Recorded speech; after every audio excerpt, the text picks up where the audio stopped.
Bonjour à toutes et à tous et bienvenue sur cette nouvelle vidéo dans laquelle on va parler principalement d'un thème ô combien important dans le blogging, c'est le référencement, le SEO, c'est-à-dire qu'en fait, donc le SEO c'est Search Engine Optimization, c'est-à-dire comment faire en sorte que les articles qu'on va écrire, comme par exemple un article comme celui-ci que j'ai écrit, soient visibles sur les moteurs de recherche et puissent être retrouvés par les gens qui vont tout simplement rechercher des mots-clés en rapport avec mon titre par exemple dans Google ou les autres moteurs de recherche. Donc c'est un vrai travail de promotion finalement de son blog pour que des visiteurs puissent venir visiter donc votre site. Alors comment est-ce que concrètement on peut faire pour référencer son site sur WordPress? Alors je ne vais pas vous donner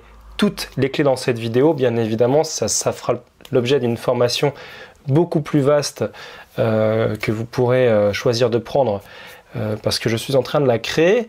Mais quoi qu'il en soit, on va déjà voir des éléments qui vont véritablement changer la donne, notamment un outil qui s'appelle YARP, Yet Another Related Post plugin. Donc c'est tout simplement en fait un plugin, donc une extension WordPress dont le but va être d'afficher par rapport à un article les articles qui sont en lien avec celui-là, les articles qui sont associés. Donc on peut le voir ici, donc on voit qu'il y a tout simplement une note qui est donnée par rapport au titre d'autres articles donc présents sur mon blog. Et donc par rapport à ça, je peux avoir des articles en lien, ce qui est très bon pour le référencement puisque le moteur de recherche, il va scroller cette page, il va arriver là, il va se dire voilà, j'ai un autre article, il va cliquer dessus et boum, il va arriver sur une autre page d'article, donc un autre article. Et là, on va voir en bas, il y aura également, donc là, il n'y a pas de lien associé. Ok. Donc comment est-ce qu'on fait ça? Eh bien tout simplement, pour faire ça, on utilise YARP. Donc on va tout simplement ici dans YARP, donc c'est une extension. Alors je vous la montre, hein, extension directement. Alors excusez-moi. Donc extension ici. Si vous ne l'avez pas déjà, vous allez sur ajouter, pardon, et vous tapez YARP YARPP. Voilà, vous appuyez sur entrée. Et l'extension va s'afficher ici au-dessus à gauche, donc YARP. Et vous cliquez sur donc installer et ensuite sur activer. Et une fois que vous avez activé YARP, eh bien on va voir ce qui se passe. Donc on va sur les extensions installées. Je crois que je peux le retrouver aussi directement sur réglages. Voilà, sur réglages YARP. Voilà. Et ici, donc il y a plusieurs éléments qui sont intéressants, notamment donc le nombre d'articles le nombre de titres d'articles qu'on va afficher, donc qui seront similaires aux nôtres. Donc là j'en ai mis 4, donc je les ai mis sous forme de liste. On peut aussi les mettre sous forme de vignette, mais attention, il faut qu'il y ait une image qui soit affichée. Donc moi j'affiche pas d'extrait parce que je trouve qu'il n'y a pas vraiment d'intérêt. Ici d'ailleurs on va modifier ça. Pas d'articles associés. Voilà, donc de la similarité la plus forte à la plus faible. Donc voilà, on voit que j'associe uniquement les articles et pas les pages ni les fichiers médias. Seuil de similarité 4. Donc 4 c'est pas mal. J'aurais pu mettre 6. Mais comme j'ai pas beaucoup d'articles, je me contente pour l'instant de 4. C'est clair que quand j'aurai beaucoup plus d'articles sur mon blog d'échecs, je mettrai plus 6, voire même 8, qui est vraiment le top. Parce que j'aurai vraiment des articles qui seront très proches donc, par rapport à plusieurs éléments. Donc on va voir au-dessus.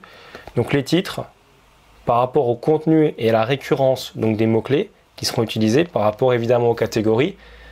Si mon article est dans une catégorie, forcément le fait qu'un autre article soit dans la même catégorie, ça va jouer sur la note finale. Et puis l'étiquette, donc l'étiquette qu'est-ce que c'est?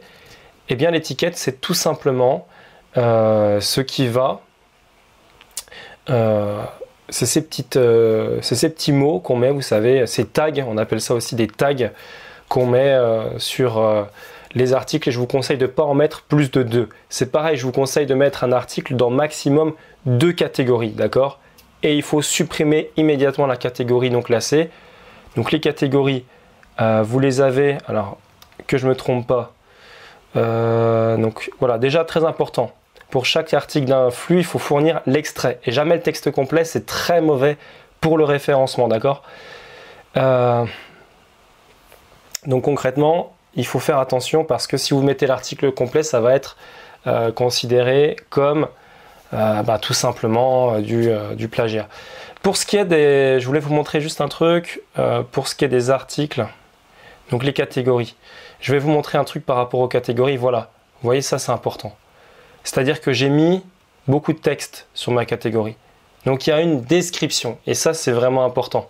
Parce que comme ça, bon, c'est un petit peu compliqué mais il ne faut pas mettre plus de 2 catégories. Et l'avantage c'est que cette catégorie-là, elle a une description et donc ça va jouer sur le référencement.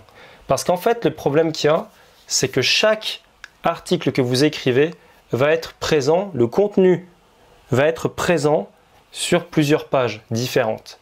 D'accord, il va y avoir plusieurs pages qui vont présenter le même contenu. Donc ça, il faut le limiter au maximum parce que sinon, ça va être pris un petit peu, pas comme du plagiat, mais un petit peu comme, j'ai envie de dire, comme si c'était du recopiage. Vous voyez, comme du contenu, on appelle ça dans le jargon, du contenu dupliqué. Et donc, il faut faire attention avec le contenu dupliqué parce que c'est mauvais, tout simplement.